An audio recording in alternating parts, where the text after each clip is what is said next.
Natatawa ako. Ang dami talagang joke ngayon. Pati ba naman yung mga health na binibigay. Ang daming ginagawa nilang content. Pero natatawa ako kasi nga, galing. Tignan nyo guys, nagkulay ako.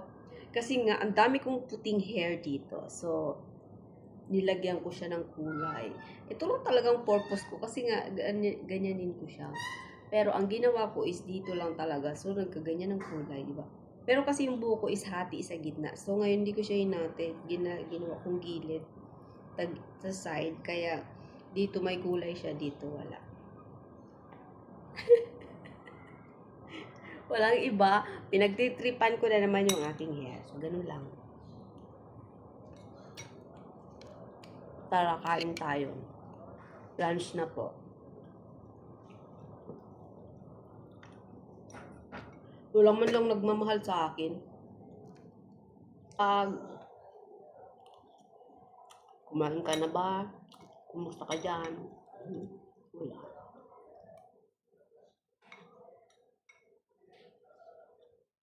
Teka guys, sabi kasi nila, niluluto to, lutuin, ganyan. Lutuin kasabay ang rice or gulay.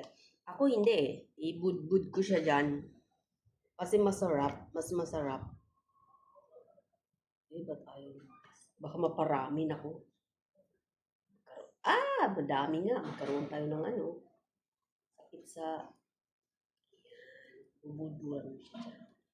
Huwag naman madami no, nakukalo. Kasi dapat siya niluluto. Since ayaw ko siyang kainin sa niluluto. Ewan ko ano kaya mangyari sa akin. Pero kasi guys, week na ako nagkakain ng ganyan. Yung powder, ayaw ko siyang lutuin. Nilalagay ko siya sa kanin para magkaroon ako ng lasa. Kasi guys, alam nyo, hindi nyo lang naitatanong. Nawala na yung appetite ko. Kaya naghahanap ako ng pwede suka, asin, sili. Basta kung ano-ano lang yung parang magkaroon ako ng lasa. Kasi wala na akong lasa pag nagkain.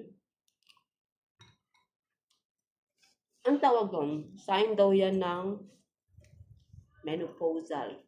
Sign ng aging. Ganun. So, meron tayong suka, guys. Dahil makisuka talaga ako. Ewan ko ba, kulang ko na lang sabawin yung suka sa rice ko. Kaya nga, alam nyo, pag mag-day off ako, gusto ko talaga magdala ng suka pag lumalabas ako. Kasi para magkaroon ako ng appetite. Kasi ilalagay ko yung suka sa kanin. Kaya lang nakakahiya naman kasi kain ka sa Popeyes, kain ka sa McDo o kahit saan. Tapos magdala ka ng suka. Parang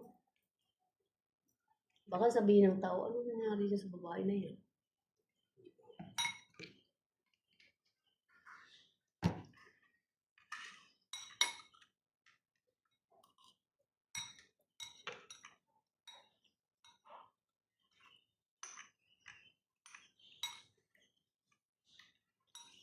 Palagi na ako mag-isa dito. Umalis yung amo ko, guys. Kakain sila lunch sa baba. Hindi ako sumama. Bakit? Kasama kasi niya yung kapatid niyang lalaki, kapatid niyang babae. Tapos, may mga friends pa. Tumawag sila, kakain na sa labas. Yan sa baba. So, isama daw ako. Ayoko na. Kasi pag sumama ako, guys, sa mesa, di ba, mga friends, kapatid, family. Tapos, nag-iisa akong katulong doon. Tapos, wala akong kausap. Di para akong tanga pag kumakain. Minsan, tinatanong naman nila ako about my life. Pero ang hirap, guys. Ang hirap kaya, no? Kakain kayo dyan, tapos ikaw na yung pagtingin mo, wala silang dalang mga katulong. Tapos ako kasama ko. Nahihirapan ako kumain ng maayos. Kaya gusto ko kumain ng kumain. Mag-isa na lang ako better. Dito sa bahay.